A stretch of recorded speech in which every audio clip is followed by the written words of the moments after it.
I do, but that's about liking. That's about what you like, right? I like Jaden Daniels more. You do. That doesn't mean I don't like Caleb. It just means I like something else a little bit more in terms of the pro game, the professional football game, getting underneath the center, using a different shape football. I know you're like, different shape.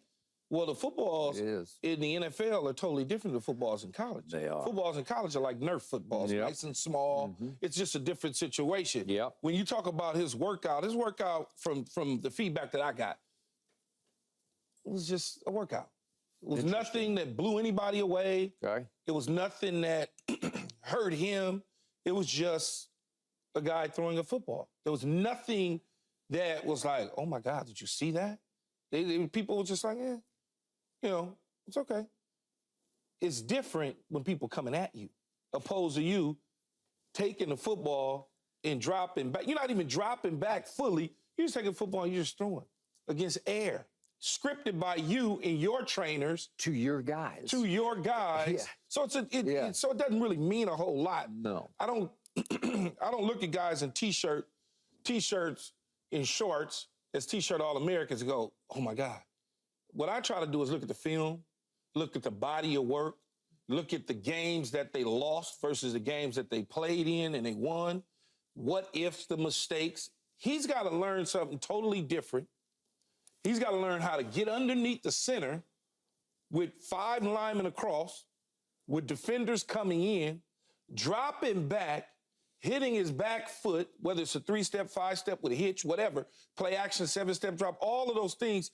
He's got to learn all of those things to be successful in the National Football League, because they're not just going to go 4 and 5 out, shotgun every single down, and you just catch a rocket step and throw. It doesn't work like that. Jaden Daniels has that experience that's underneath the center. So his learning curve, in my opinion, speeds up the process. Not that Caleb can't do it and won't do it. It's just that, to me, Jaden Daniels is ahead of that situation. Not only that, I think when you start to really look at the Chicago Bears situation, they've pushed Caleb to be their choice. So then they had to basically continue that path by getting rid of Justin Fields. Although they could have kept Justin Fields and Caleb because Steve Walsh and Troy Aikman were together, and both of them were, one was a supplemental pick, the other was a first-round pick overall. And then they said, you're no good, and they moved on from Steve Walsh. That took a year. That took a year. Yeah. This could have taken a year, too. Steve Young, Joe Montana. I could go on and on and on about quarterbacks that waited while the other guy was there to see if, in fact, it would have worked out. Now they're putting a lot of pressure on this young man. If they take him number 1, I don't know that the Bears are. They may, for all I know, Drake may be number 1. I have no idea. Would not shock me. I have no idea. Yep. But many people have the Chicago Bears taking Caleb. And they've built and went out and got players in free agency and more players that come in free agency, as well as more players in the draft. If they don't improve in the win-loss column, that entire staff is probably going to be bye-byes, including the general manager. I agree. Because you covered Chicago sports, and you know how the Chicago fans are going to be. And if Justin Fields does anything at all in Pittsburgh, I don't care if he played 10 snaps in Pittsburgh, and it was positive, they'll look at that and go, why did we just do this? Why?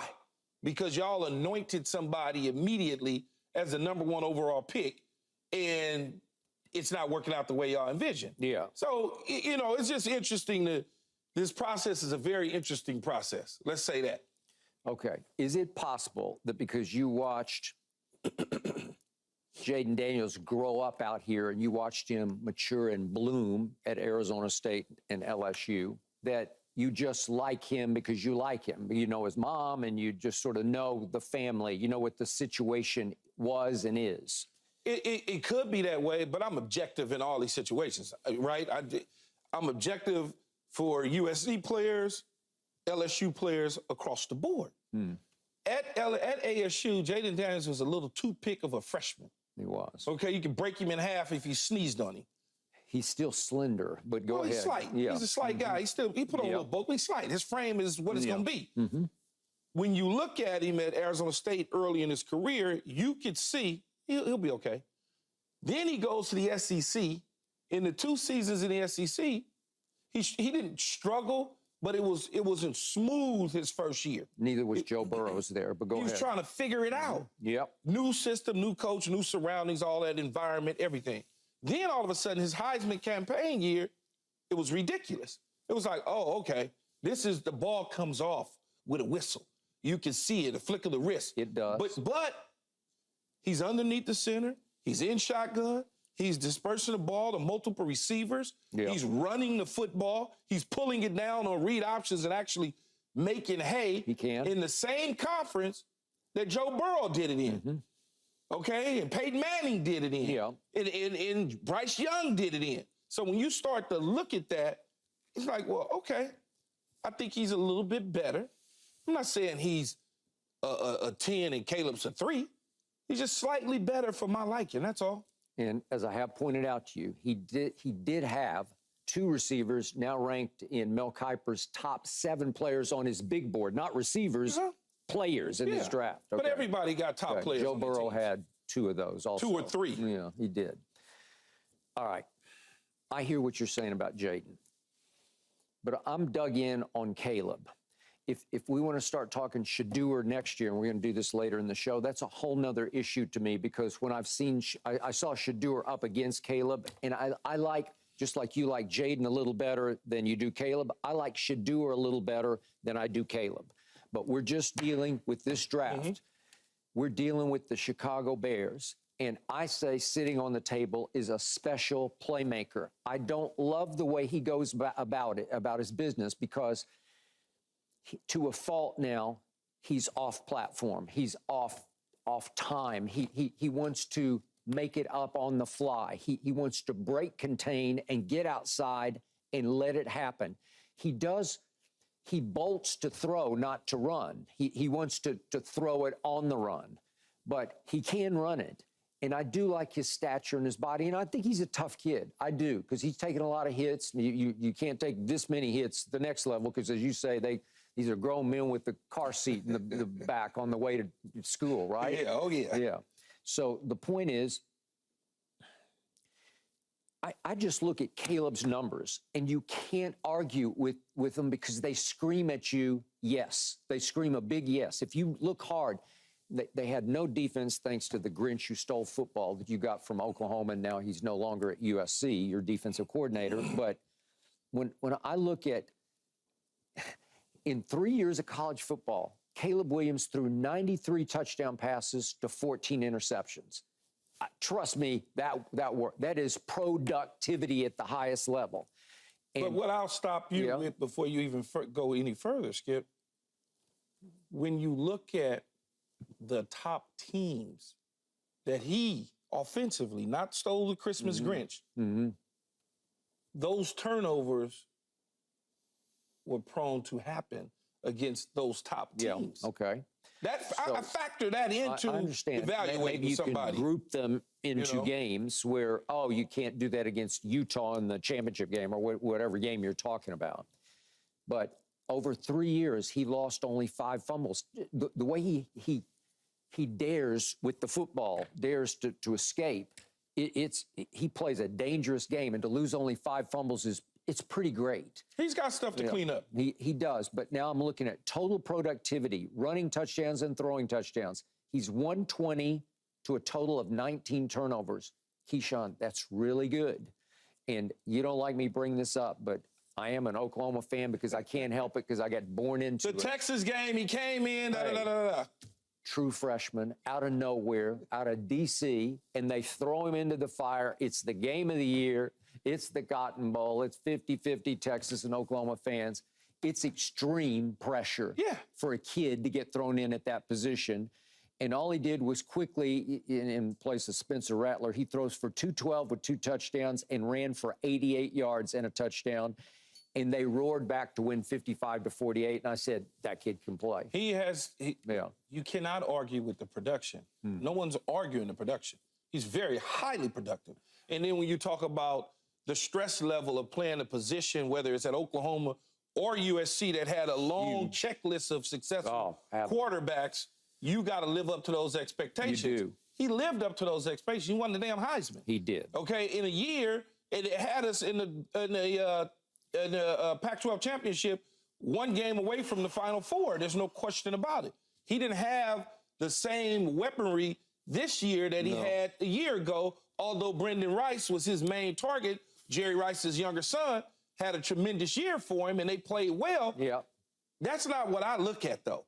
I'm looking at, like I said to you, when I'm sitting at the Notre Dame game, and I'm looking at from a field level, and I'm watching him, and I'm watching the offensive defensive lineman, and I'm watching his ability to deliver the football, and I'm saying to myself, yeah, that's not going to work on Sundays.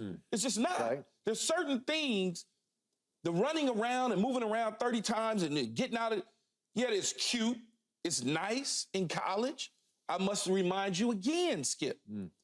You're playing against 19-year-old, 18 dudes that just came from the prom a month or two ago. It's just a different level. Can those things be taught? Yes. Can they be cleaned up? Yes. The problem with it is they don't wait for you. They don't wait for you. Justin Fields, Pittsburgh.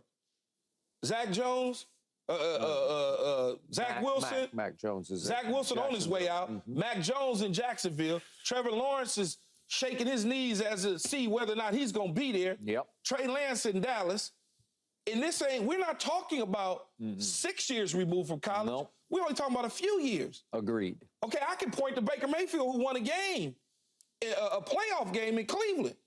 He done been at 3 different stops. Yes. Because of situations. Right situation, right time, circumstances, surroundings, coaches, all of those things. So when you start to say, well, we got to clean this up, he's got to learn from underneath the center. He's got to process all this information. Turn it to the sideline in college and looking at the head coach give you all these signals and then you running the play is different than the dude going, hey, I write 268. It's a totally different situation because he's not telling you what to do. This isn't Sean McVay, Jared Goff. Yeah. This is somebody calling the play, you processing the information, giving it to your teammates.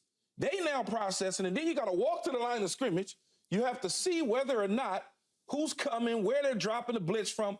That takes time to learn. And I just think in this situation, Jaden Daniels may be a little further ahead. That's all. Is this a further ahead? Okay. So I mostly chuckle at anything that happens at the combine, and I completely scoff at anything that happens at a pro day because it's just silliness to me. You're out there doing what? You got every team represented to see exactly what. Well, they want to see you throw the ball. They want to see how you interact. They just want to see all those things. Just go watch the tape. That's true. Just watch the tape. That's very true, Skip. The only thing that came out of the combine that I put stock in was that Caleb Williams actually measured at 6 feet 1, full 1 inch tall, 6'1". And I'm like, really? Because they had him listed yesterday as I was watching on NFL Network. They had him at 6'0" something. I thought they said I thought it was 6'1" too. 6'1". No, NFL Network had him at 6'0". All right. 3/4 or something. Well, I was afraid he was going to be 5'11" and 3/4. Yeah. Yeah. And okay, so I'll accept that. I'll say, okay, that's enough. He's plenty tall. He's plenty tall, and he's got a nice base to him. I don't know what he weighs, 215-ish, somewhere in that ballpark. And he can take a hit because I saw him take a bunch of them, and he'll play hurt. I like the intangibles, and I don't mind the super confident thing. I can be Patrick Mahomes. I just don't mind it at all. There's nothing wrong with that. Am I concerned, as you brought up, about the father's involvement? I am. But Caleb has kind of communicated to his camp. Let's tail back some of the things that's being said. Yeah. You know. And then I thought maybe the father would try to power play him to D.C., to the Commanders, because they're from there. And then I start looking at Chicago, and I say, Keenan Allen did show up at your pro day yesterday because he obviously would like to catch footballs from this young man. Well, if you give me DJ Moore, who I loved before that draft, I was beating this table for Dallas to go get him. But you give me DJ and Keenan. Okay, you got 2 1,200-yard receivers from a year ago. That'll work. You know, like that. That'll get a rookie going. That'll keep him afloat. It should. It should get a rookie going. Yeah, and their defense, the last, I don't know, 8-9 games last year, Decent. it looked pretty good. It looked top 5-ish to me, all the way to the game that they hung in with Green Bay at Green Bay at the end of the year. Well, you get DeAndre Swift, but you don't really. I don't, but he's fine. You're not in love with okay, him, but maybe he's a good back. Maybe he improves them a little bit at that position. But he can run the football. Yeah. People know that. So you got a back. You got Keenan Allen. You got DJ Moore. Yeah. You probably draft or add another receiver in the mix there because Mooney left and went to Atlanta. He did. Defensively, you re-signed Jalen Johnson and Sweat. Those are your two. And you know Jalen and love Jalen. Yeah, you got that corner locked up. You got defensive. You got the linebacker position locked up. You have the defensive line locked up. So every wave on the defensive side, you got an answer for. So the team should be good. It should be. Yeah. But rookie quarterbacks this whole C.J. Stroud thing, miss me with that. Everybody ain't getting ready to be C.J. Stroud. I agree. Okay, and everybody ain't getting ready to be Marino. Hey. More likely you rookie Peyton Manning before you rookie C.J. Stroud. Hey, C.J. Stroud was $1 billion to 1 shot. Seriously. Yeah, I've never seen anything like it before. Absolutely. Where he stepped on the football field and looked like he'd been playing for 10 years. It's a different world when you are a rookie trying to learn the pro game. And sometimes it takes a minute to grasp it. And the league is showing us right now they're not willing to wait. They're not willing to wait. Fortunately for him, though, most likely if they don't win more games than they did a year ago, he'll have a new staff. He'll have a new staff. That's it. He'll be there, but they won't. Okay, I'm going to dig back in. I'm on record. Caleb will be a little better than Jaden will be long term. When you look back at it, you'll say, yeah, Caleb was the right pick. If, in fact, he goes first. Again, Skip, it's all about your surroundings and your circle. For these young quarterbacks to be successful and to succeed, you have to be in the right situation, the right circumstances. Think about Brock Purdy. He landed. Oh my God! Like how could you screw it up? That's never happened before. No, but when you are landing in a situation like that, and you advance him to the NFC Championship game, then the Super Bowl, there's nothing else to talk about. No, but usually the high-picked rookies are in sorry situations. You're in sorry situations. See Bryce and you're in sorry situations. Yeah, and Brock at the end of the draft falls into as good an offensive situation as any rookie quarterback. How many top pick quarterbacks, first-round quarterbacks, number 1 overalls, land in those situations and move on to win Super Bowls with that same coach that drafted them with that same team? You mean stay and win a Super Bowl? Stay right there. How many? With that same coach. I mean, the one that pops to mind is your guy. Is Troy. That's it. Yeah, I don't. Think about all the number 1. Peyton Manning's number 1 overall. He didn't win with Jim Moore Jr. No. He won with Tony Dungy. It's hard. It's a hard thing to do. Yeah. It's just hard. Thanks for watching, Undisputed fans. Do you want more highlights from the show? Make sure to click that subscribe button for all the exclusive content from Undisputed.